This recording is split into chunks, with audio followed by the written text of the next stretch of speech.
జీవించే ఉంది. ఈ ఔషధం తయారు చేస్తుందే ఆమె కోసం. ఓ అవునా? మీరు చెప్పేది సత్యమే అయితే నేను ఇప్పుడే ఆ స్త్రీని చూడాలి గోవిందా.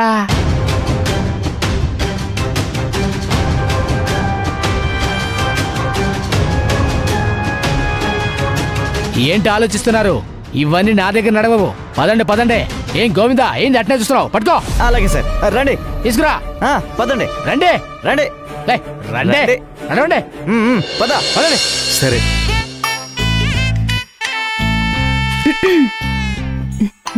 రేపు ఫ్రీగా ఉన్నావా? దేనికో? నాతో బయటికి రావాలి. మొన్న ఆది ఇంటికి రమ్మన్నావు, నేనొచ్చాక ఊరికెనేలే అని హ్యాండ్ ఇచ్చావు. ఇప్పుడు నువ్వు నీ అంతటా నువ్వే రమ్మంటున్నావు.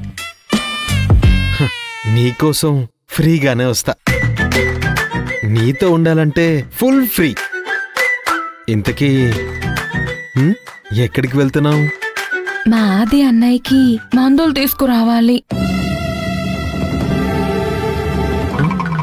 హలో, చెప్పండి సార్.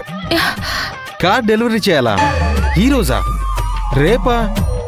ఎల్లుండి చేయమంటారా? నేను ఎప్పుడు కావాలంటే అప్పుడు చేస్తాను సార్. ఫ్రీగానే ఉన్నాను.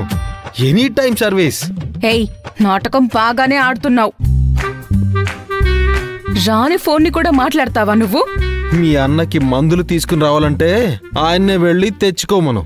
నేనెందుకు రావాలి? ఎప్పుడు పిలిచినా రాని పెళ్ళాం ప్రేమగా పిలుస్తుందిలే అనుకుంటే సంతోషపడిపోతుంటే మందులు తీసుకురావాలంట. మందులు. అన్నయ్య కూడా తోడుగా వస్తాడు. ఆది అన్నయ్యకి కార్ డ్రైవ్ చేయడం కష్టమంట, ఓపిక లేదంట. అందుకే నేను రమ్మన్నాడు. అంటే ఒక భర్తగా నేను కార్ తోలాల్సిన అవసరం లేదు గాని డ్రైవర్గా రావాలి, అంతేగా? పోవే.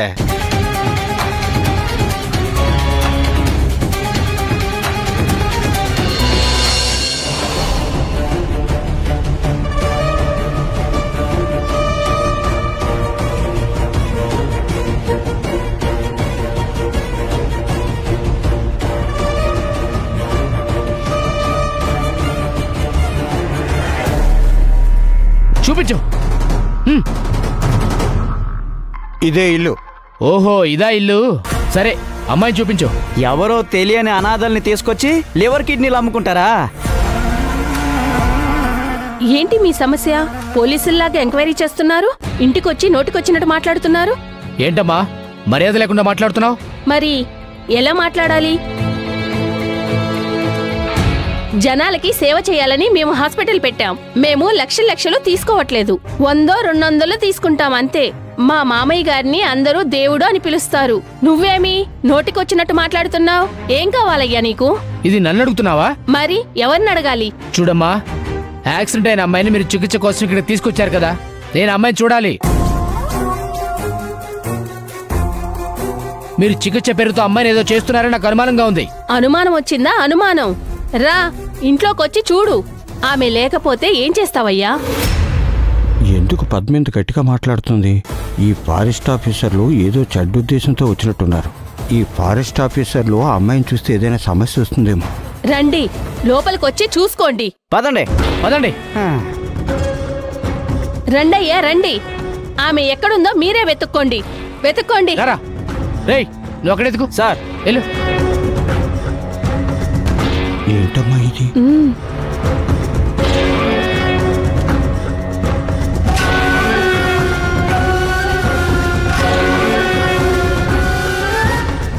అంతా వెతికాను, ఎక్కడా లేదు సార్. లేదా? రా, నువ్వు రా. సార్,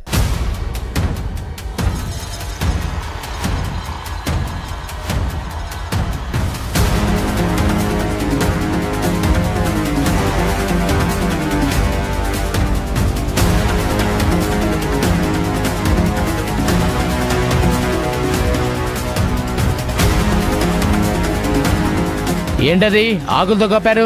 మేము చికిత్స చేస్తున్నాం. చికిత్స చేస్తున్నారా లేదా గ్రిల్ చికెన్ చేస్తున్నారా? ఎవరు తెలుసు గోవిందా? వెజ్ అనుకుంటా సార్ వాళ్ళు. చూద్దాం పదా.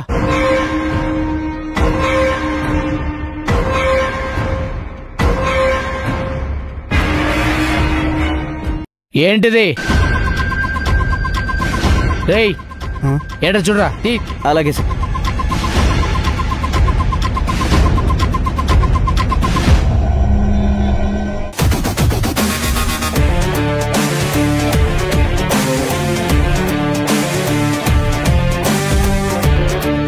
ఈ అమ్మాయి ఎవరు?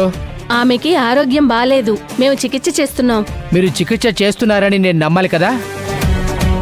వాడతా, మీకు టెక్నాలజీ వాడతా. చెప్తా, నా టాలెంట్ ఏంటో చూపిస్తా.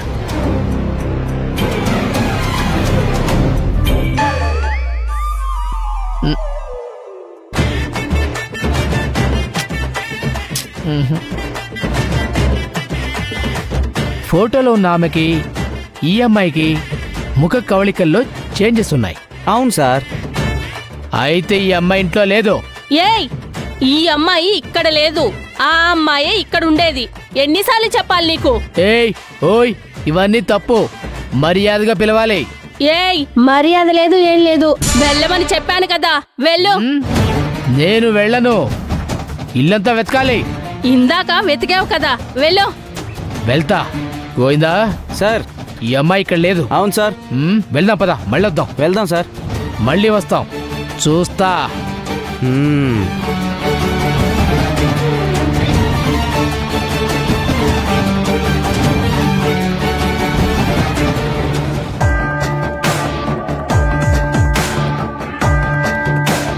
ఏంటమ్మా పద్మ, ఏం జరుగుతుంది? ఒక్క నిమిషం మామయ్య గారు. అలేఖ్యా, లేమ్మా.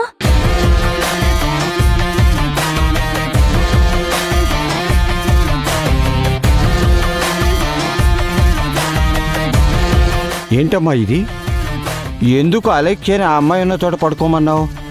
మామయ్య గారు, మీరు చెరువు దగ్గర ఆ ఫారెస్ట్ ఆఫీసర్తో మాట్లాడేది నేను విన్నాను. ఇంతకీ ఆ స్త్రీ బతికిందా లేదా పైకి పోయిందా? అపచారం, అలా మాట్లాడొద్దు. జీవించే ఉంది. మీరు చెప్పేది సత్యమే అయితే నేను ఇప్పుడే ఆ స్త్రీని చూడాలి. గోవిందా, ఏం గోవిందా, ఏంది అట్నే చూస్తున్నావు? పట్టుకో. అలాగే సార్. పదండి. అందుకే నేను వెనక్కి వచ్చేసి ఆమెను మార్చి ఇక్కడ అలేఖ్యను పడుకోబెట్టాను. ఆ ఆఫీసర్కి మతిమరుపు. ఒకవేళ రేపు వచ్చి అలేఖ్యను చూసినా ఎవరో అని గుర్తుపట్టలేరు. ఏంటో అంతా మాయలా ఉందమ్మా. నాకేమనిపిస్తుందంటే వీళ్ళందరూ కలిసి ఏదో చేస్తున్నారు అని. అమ్మా, ఆ ఫారెస్ట్ ఆఫీసర్ మన ఇంటికొచ్చి అడిగినప్పుడు నాకు భయం వేసింది. ఆ అమ్మాయిని చూసి వేరెవరికో ఈ అమ్మాయి గురించి చెబితే వాళ్ళందరూ ఇక్కడికి వచ్చి ఏమైనా గొడవ చేస్తారేమో అని చాలా భయం వేసిందమ్మా. మన అలెక్ష్యను ఆ అమ్మాయి స్థానంలో ఉంచి మంచి పని చేశావమ్మా. అయినా ఫారెస్ట్ ఆఫీసర్లకి వెతకాల్సిన అవసరం ఏముంది? అది పోలీసుల పని కదా.